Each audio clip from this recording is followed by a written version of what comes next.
चलिए, कर्मभूमि कोचिंग के पूर्व छात्र रह चुके हैं, पीरपैती क्षेत्र के हैं। किस गांव से हैं? पीरपैती क्षेत्र के हैं ये आकाश कुमार जी।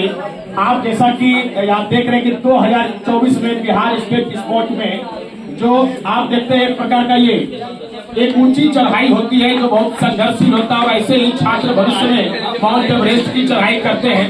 तो इनमें जो है इन्होंने जो है मेडल हासिल करने का प्रयास किया और वह सफल भी हुए हैं।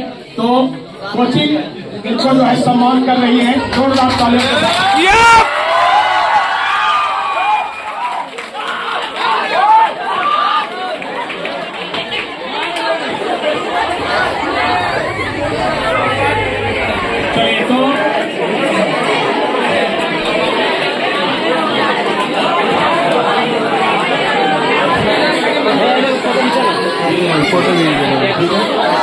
फोटो हुआ हमारा सिस्टम है।